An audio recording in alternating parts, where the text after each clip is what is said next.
yang kita kerjakan bareng-bareng. Nah, dan proposalnya juga bisa melibatkan mahasiswa. Jadi silakan saja kalau misalnya Bina Dharma ingin melibatkan mahasiswa untuk bergabung bersama gitu ya dalam penelitian dengan kualitas dunia. Nah, inilah saatnya. Ini penting kata-katanya kualitas dunia karena sesuai dengan visi misi Universitas Bina Dharma Go International Standard di tahun 2025.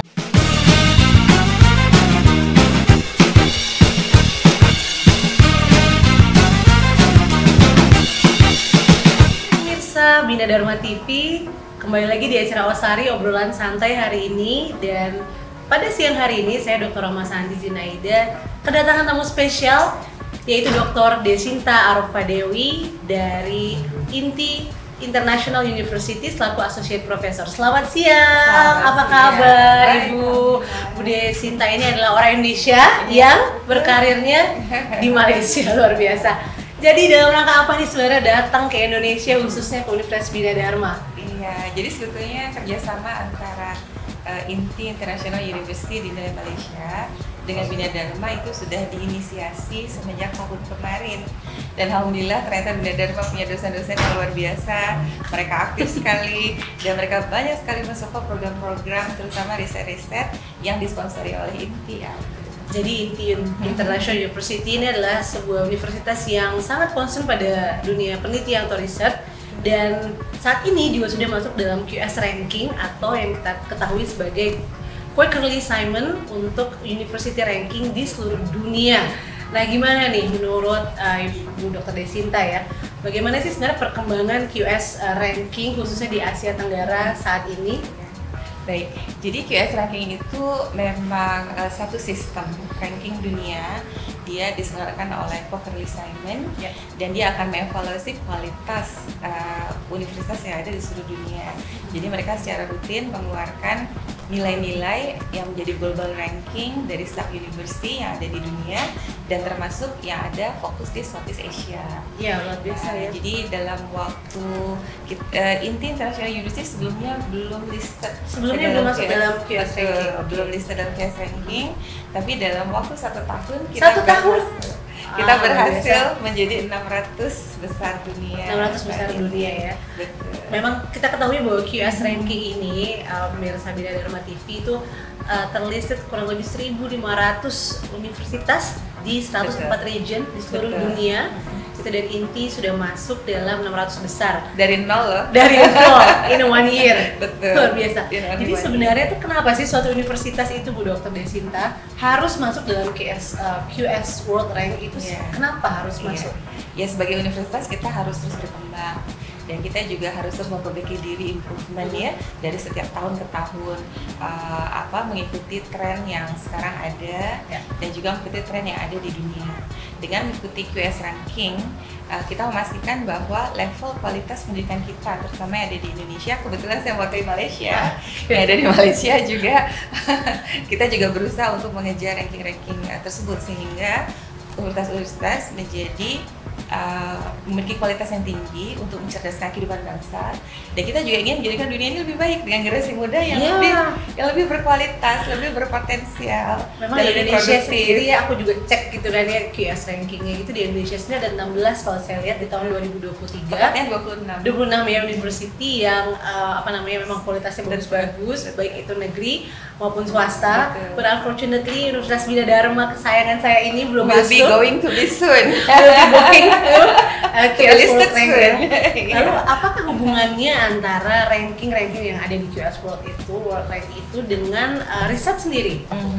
Salah satu komponen QS ranking itu adalah penelitian. Jadi sama seperti di Indonesia kita ada Tridharma perguruan tinggi, di level internasional juga mereka punya penilaian tersendiri, terutama untuk riset-risetnya. Jadi sebagai gambaran, INTI juga sangat agresif. Jadi ketika universitas lain mungkin mentargetkan beberapa paper ya dalam 1 tahun, tapi INTI mentargetkan 1000 paper melalui kolaborasi. Itu nulis apa gimana sih? Apa sih salah Jadi kita berkolaborasi intinya, karena sumber daya itu kan memang terbatas. Tapi dengan kita berkolaborasi, jadi ide-ide itu semakin banyak. Jadi dari Bina Dharma kita ada satu proyek, tapi di satu proyek kita bisa melahirkan 5 judul penelitian, betul. Dan itu sangat-sangat achievable. Terutama kalau kita berkolaborasi, karena dari berkolaborasi kita jadi open minded, kita tahu masukan, kita tahu kekurangan kita. Tidak ada dalam satu kotak situ saja ya. Betul. Saya dapat informasi juga ternyata beberapa dosen Universitas Bina Dharma itu masuk menjadi research fellow. Research fellow, betul sekali. Ada Pak Asosiat Profesor Leon Andretti, lalu ada Pak Dr. Edi Suryanegara, lalu ada Pak Dr. Zaid Amin juga tergabung. Semoga kedepannya masih akan lebih banyak lagi dosen-dosen di Universitas Bina Dharma yang menjadi research fellow di INTI. Dan jangan lupa Dr. Tri Basuki. Oh, Dr. Tri Basuki, ya luar biasa. Nah, jadi ternyata dari research fellow itu akan melahirkan penelitian-penelitian bersama betul sekali. Dengan yang namanya matching grant yang sedang diinisiasi oleh INTI dan juga Universitas Bina Dharma, di mana kedepannya ada target-target penelitian ya kan, yang akan dilahirkan bersama, gitu ya dokter? Iya betul, dan saya juga terkesan sekali karena dalam waktu 2 hari saya berkomunikasi dengan pihak Bina Dharma, termasuk Dr. Rahma juga, Dr. Rahma Santi juga. Ternyata dalam waktu 2 hari tersebut saya sudah mendapatkan 2 proposal yang akan kita kerjakan bareng-bareng. Nah, dan proposalnya juga bisa melibatkan mahasiswa. Jadi silahkan saja kalau misalnya Bina Dharma ingin melibatkan mahasiswa untuk bergabung bersama gitu ya dalam penelitian dengan kualitas dunia. Nah, inilah saat. Ini penting kata-katanya, kualitas dunia, karena sesuai dengan visi-misi Universitas Bina Dharma Go International Standard di tahun 2025. Last but not least, dokter, kira-kira nih kalau menurut Dr. Sinta dari INTI International University Malaysia, bagaimana kan Universitas Bina Dharma kira-kira bisa nggak nembus QS nih kayak INTI gitu? Besar banget kemungkinannya, karena saya sendiri juga udah ketemu dengan dosen-dosennya, udah ketemu dengan mahasiswa-mahasiswanya. Bayangkan kita punya satu jurnal, namanya Journal of Data Science. Journal of Data Science. Itu baru banget, lahirnya baru 2 tahun. Dan saya disuruh target untuk menerbitkan 20 paper. Oke. Dokter Rahma bayangkan, 15 itu dari Bina Dharma. 15 dari Bina Dharma, tapi sedihnya nggak ada yang saya yang nulis. Nah, tahun ini kita bisa mulai lagi. Baik, jadi menurut Dr. Sinta, Bina Dharma itu bisa menembus juga ya namanya QS World Bisa, Ranking. sangat mungkin. Semua universitas itu mungkin. Yang penting kita mau kerja keras, kita mau open minded, kita mau berkolaborasi, dan kita juga keep going. Yang penting itu konsisten gitu loh. Karena kalau kita udah semangat di awal terus kendor di belakang nggak jadi juga ya. Iya. Jadi itu yang penting konsisten. Jadi untuk rekan-rekan pemirsa Bina Dharma TV, ini adalah sebuah suntikan semangat baru nih dari rekan kita Dr. Sinta Arfadewi dari INTI International University Malaysia, bahwa menembus QS ranking itu bukan hal yang impossible. Betul. Asal dilakukan gitu kan, dikerjakan, dan juga mengedepankan riset-riset yang berkualitas dunia gitu ya. Dan kalau misalnya mahasiswa misalnya nggak tahu mau ngambil proyek apa, penelitian apa, itu deketin aja dosen-dosennya. Oke. Karena sudah terbukti nih dosen-dosen Bina Dharma ya.